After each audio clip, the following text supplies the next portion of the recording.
Hey everyone, welcome back to the Ski Daddler Mark IV project. So today, I'm planning to install these ski spindles here. I'm going to get the skis installed after that. I got them here on the desk.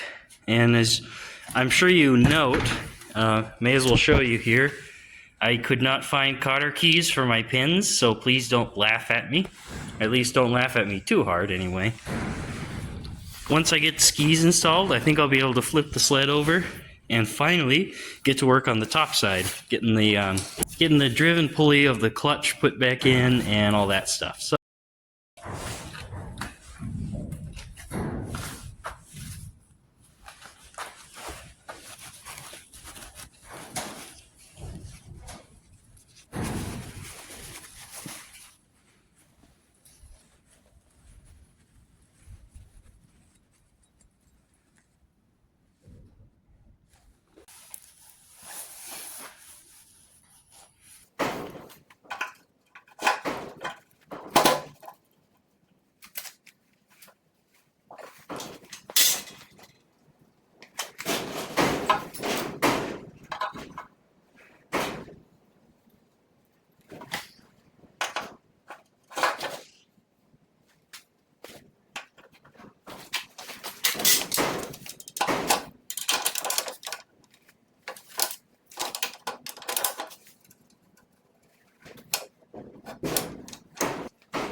alright, well there it is. It's right side up finally.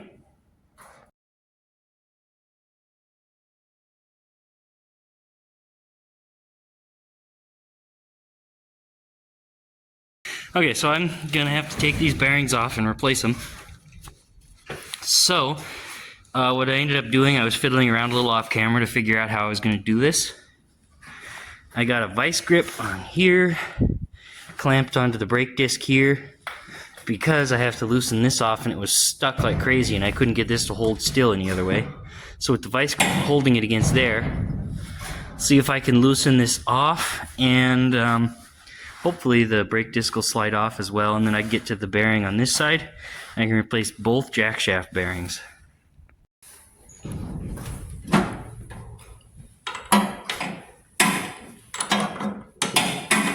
I broke this loose off camera, that's why it's so loose now. I honestly wasn't sure if it was reverse threaded because it was so tight and didn't want to move, but it turns out it's not. It was just extraordinarily tight on there. Okay. See how hard this brake disc is going to be to remove.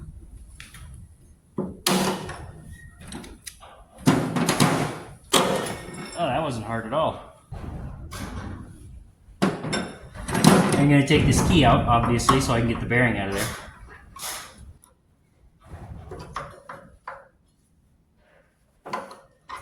This key is very stuck.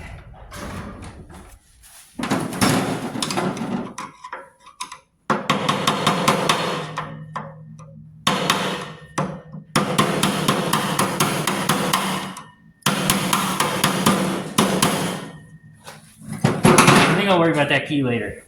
Right now I'm going to pull the bearing off the other side first.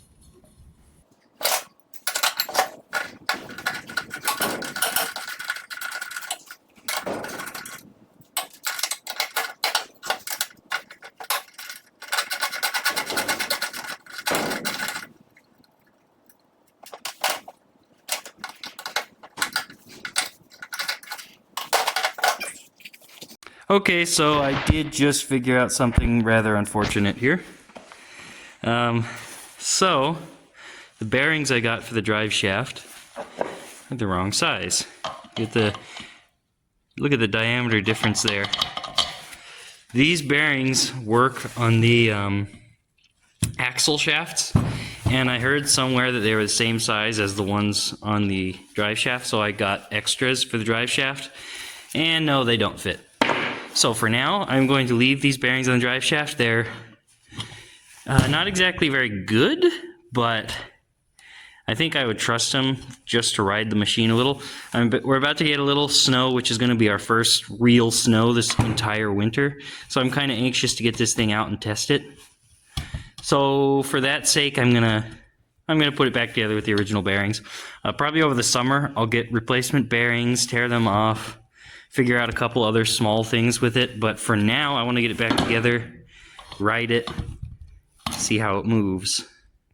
Okay, so the next thing that I plan to do here is to install the driven shaft and driven pulley here. You'll notice that the brakes are still taken off. I don't plan to put those back on yet because I don't have another brake pad. Right now, I want to kind of get this thing cobbled back together with all the parts that I do have, because we might get our first snowstorm of the year in a couple days, and I'd like to take this out and give it a test run. So, nothing's final yet. I need to start putting it back together. Right, so we got our pulley here. I have not replaced the bearings on here yet, as I mentioned in the last clip. So, I'm going to slide the spacer on this shaft. I do have a new chain, and I'm not entirely sure this chain's going to work, but I'm going to give it a try. As you can see here, right there on the chain, or right there on the sprocket, the chain is running off it, and that's because, I don't know if I can show this very well on camera, but if you look really close to the chain, you can tell that the chain is twisted in sort of that direction a little bit, and it seems, I test fit it on here, it seems to work. When this is tensioned properly, the chain seems to slip right in place and fit. But since I'm not sure of that, I may end up taking this chain off and having to get a different one. I hope not, but we'll see. I already bought this one off of someone in a Ski Daddler forum that I'm in online, so kind of hoping it works. We'll see.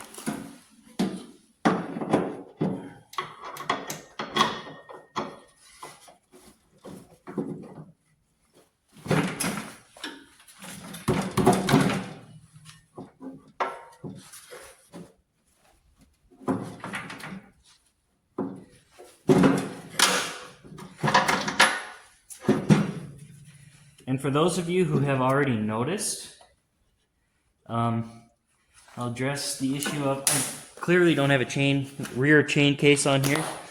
Reason for that is when I was taking this all apart and the drive system was fused solid with rust, the chain case was unfortunately damaged removing it, and it's damaged basically irreparably, so I'm not putting it back on.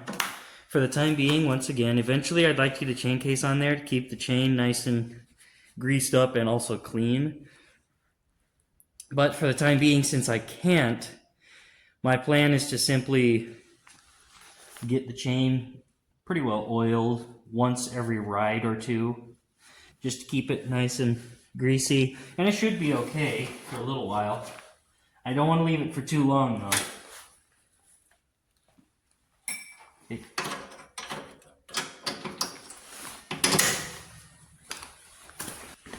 And if you're wondering why I'm wearing gloves, it's because right now it is the beginning of February and it is about 1 degree above zero out here, and that's the highest temperature it's going to reach today, and that 1 degree above zero is Fahrenheit and not Celsius, so it's pretty cold.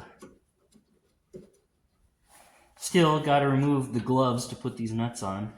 A lot of people can probably relate to how hard it is to manipulate hardware when your hands are in a glove.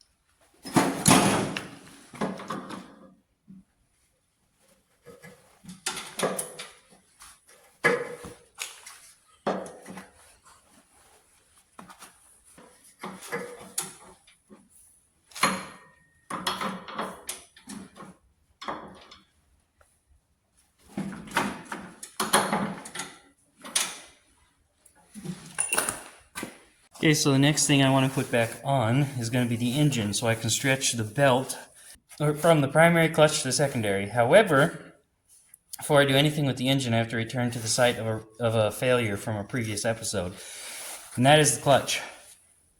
Put this puller here in the clutch, trying to pop it off. It got horrifically stuck, and while I was trying to get it out, well, you can see what happened to the clutch pulley. I broke it, quite by accident, but still, it's broken. So, the only thing I can figure to get this off here is to grind down on the surface with a grinder until I can see the actual crankshaft through here. At that point, I can probably split this just enough to pry it off of here. At least that's my hope. Kind of like grinding off a bearing that's stuck to a shaft, sort of. And I do have another clutch to replace this with, so once I get it off, I'm good to go. Let's get to grinding, I guess.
Okay, so that was a serious lot of grinding, but now, clutch is off. Let's see if I can put on the other one now. Okay, well, got the right clutch here, but what I don't have is the right diameter of driven pulley. That's too big. It's a mistake that if I had had the clutch off before, I could have caught before ordering this part because, well, I would have known what size I needed. So that kind of stinks. That means I'm not going to be able to get this running in time for the coming snowstorm. Although it's good in another way, because since I'm not going to be rushing to have this thing running, I can leave it apart where it is, and I can get those bearings that I need for the jack shaft, and I can replace these crank seals before I put the clutch back on. Everything like that that I knew I should do, but I didn't want to because I wanted to ride it. So it's annoying, but it's going to work out for the better. So I'm going to get back to you guys as soon as I actually have the parts that I need. So I'll get back to you soon.